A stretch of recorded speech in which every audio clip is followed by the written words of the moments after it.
Welcome Aries, thank you for joining me for your monthly forecast for August 2019 for the Sun or the Ascendant. I'd be very grateful if you're new to my channel if you would consider subscribing with me. This month begins with a superb new moon on the first of the month in your sister fire sign of Leo. But there's lots of Leo energy pulsating around your situation this month, and it can be in an incredibly helpful way. This is because not only is there that new moon on the first, but Venus and Mars are also going to be providing ample support for the Sun in Leo this month, and particularly Venus. So for the first 3 weeks of August, the Sun and Venus are very closely aligned. If we think about what the Sun represents, it is the ruling planet of Leo. And Venus is about what we attract to us. And in the sign of Leo, it has star quality.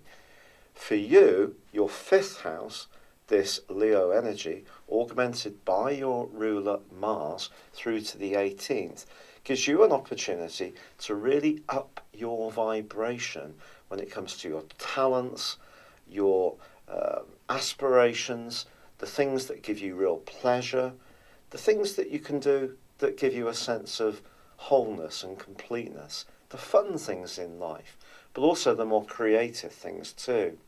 So if you're wanting to reach a wider audience with your talents, or if you're single, you'd like to meet somebody new, or if you're involved in a relationship, you'd like to bring a little bit more pizzazz back into play, this month's planetary influences, certainly in the first 2/3 of the month, give you an awesome opportunity to do this. But also, as this month begins in the first week, the Sun is going to be obviously in conjunction with the Moon, that new Moon energy. It's a sense of renewal, a sense of a platform for you to express yourself. But alongside this, Mars is going to be forging a bit of an awkward angle to Pluto. Now, over the last couple of months, Pluto and Saturn in your sector of responsibilities have actually been potentially placing quite a heavy load on you. And if you are wanting to transfer your talents into a much bigger stage, you're trying to attract the attention of decision makers, whether it's through funding, whether it's through expanding a project, whether it's through gaining a promotion based on your talents, it is going to be important to understand the politics of this month, because not only is Mars in a quincunx with Pluto at the very start of this month, the Sun also goes into one from the 11th through to the 17th. Your energy, despite all this glamour that you're going to be projecting, could prove threatening to someone who's of a bit more of a traditional sort of mode, someone who's much more used to maintaining rules and regulations and the status quo. So just be aware that as much as you can dazzle and sparkle for fun, it is going to be important to understand how you're going to be perceived by the slower moving, more sedate members of society. But that doesn't mean to say that you shouldn't be entirely authentic to what makes you you. Now, this new moon is going to be squaring up with Uranus. Uranus, the planet of surprises. And this suggests that you could find yourself being a bit impulsive at times this month. There's going to be 2 new moons in August. The second is on the 30th. So essentially we have a black moon phenomenon. The second new moon will not be visible, and it is going to be bringing in a much more precise energy, which becomes much more manifest in the last third of this month. So if you can think of the things that you're wanting to get going and inject with greater enthusiasm and momentum, it is going to be important to shape whatever creative or hopeful or expressive or social strands, which are all going to be bubbling away so positively. It is going to be important to think about how you can shape these into something more tangible. And that's going to be the story towards the end of the month. But I have to say, the Sun and Venus then go on to forge a quite stunning link with Jupiter, the planet of growth, from the 4th through to the 11th. And Jupiter itself is finally going to go direct motion on the 12th, which is something that you're really going to appreciate. So if there is anything to do with travel around having fun or being a bit more risk-taking, I think these influences can be really enriching to you. Also, Mercury goes direct itself on the 2nd and then comes out of shadow on the 11th, returning to the point where the retrograde first began. It's actually going to be moving back into your sign then on the 12th, and that's something that you're going to really appreciate. It does have a bit of a short stay in your sign, Leo, before moving into its home zone of Virgo later this month. And there's a whole ratcheting of energy that starts to unfold that is much more Virgoan.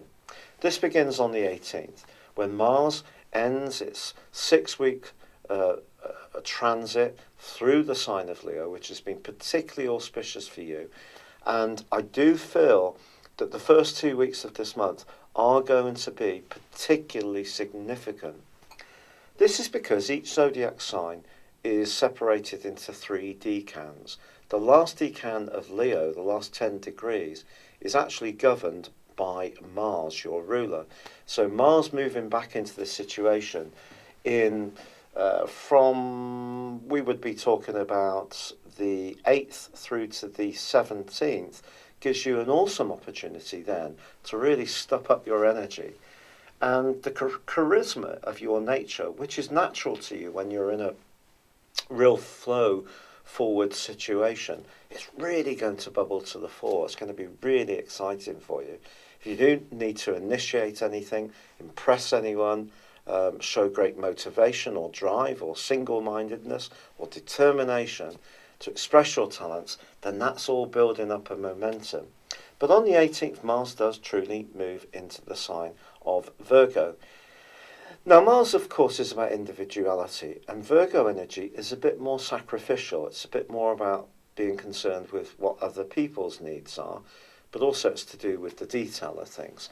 So what you have an opportunity to do in the second half of this month is start to shape, as I said before, any more positive, upbeat and vibrant things that you're doing into things that can have some kind of compact, some kind of substance, some kind of tangibility. And that's what Virgo energy is about. So you may find that you're converting ideas into something lasting. You may be getting some kind of return. And then when the Sun moves on the 23rd into Virgo, this process is going to pick up speed, followed by Venus, then followed by Mercury, and then we have the new moon, which occurs in Virgo on the 30th, the black moon. So all that energy is going to see a shift away from the more buccaneering energy that's been so prevalent at the start of this month into one which is asking you to really focus on the details, to really narrow your thinking down onto the things that are really essential, to not spread yourself too thin. You may start to think a bit more about your job, especially if you're a bit unfulfilled in what you do. You could also be considering some kind of self-employment where you can turn the creative ideas you've had earlier in the month into something that works for you. But if you do, I think your product or what you do will have some kind of benefit to personkind. You'll want to provide a service. Also, you can be thinking about fitness, diets, anything to do with well-being comes very much into much sharper focus in the second half of this month. But I think if you really want to enjoy life, especially after some of the toil that we've been going through with the big oppositions between Saturn and Pluto and the Sun and Mercury and the North Node that have dominated so much of June and July, I think this month is going to be like a real breath of fresh air. As I say, the quincunx with Pluto on Mars initially this month and the Sun is going to require a little bit of care, but at the end of the day you have to be your authentic self, and this month gives you a glorious opportunity to be precisely that. Thank you so much for having joined me for your monthly forecast. As I said before, if you've yet to subscribe, I'd be very grateful if you did. Please also see the link beneath this video. You can get yourself a free birth chart, or if you'd like to check out my new personal horoscope store, get 30% off your combination of your character analysis and 12-month forecast. This is using a technique called directions, which advances your personal horoscope for 1 degree of your life for each year of your life. And it's a very accurate form of forecasting. This, along with a progressed moon and your normal transit, give you a very authoritative document about what's going on in terms of the upcoming 12 months. Please see beneath this video for that link, and there is a 30% offer for that. But for now, thank you so much for joining me. Good luck and goodbye.